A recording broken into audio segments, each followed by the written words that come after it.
কি অবস্থা হয় সামনের ওই ব্যক্তিটার, যে পুরোপুরি চেষ্টা করে যাচ্ছে নিজের ঘরকে বাঁচানোর জন্য, নিজের সম্পর্কটাকে টিকিয়ে রাখার জন্য, যাকে আঁকড়ে ধরেছে তাকে যেন সারা জীবন আঁকড়ে ধরে থাকতে পারে, সেইটা বাঁচানোর জন্য। কিন্তু এত কিছু দেখার পরেও সামনে যেই জন দাঁড়িয়ে থাকে সে তাকে ছেড়ে যেতে চায় একটাই কারণে, যে তার মন ভরে গেছে, তার কাছ থেকে পাওয়ার আর কিছু নেই, যেটা পাওয়ার ছিল সেটা সে পেয়ে গেছে। এটাই কি জগৎ? এটাই কি ভালোবাসা? একে অপরের প্রতি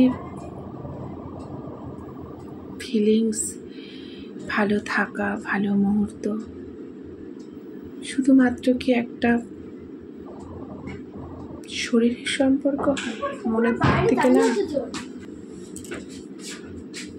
একজন সম্পর্ক টিকিয়ে রাখার জন্য প্রাণ পাত করে দিচ্ছে, আর একজন শুধুমাত্র আর একজন ব্যক্তি মুখ ফিরিয়ে চলে যায়। এটাই হয় দুজনের দুরকম মেরু, দুজনের দুরকম মন।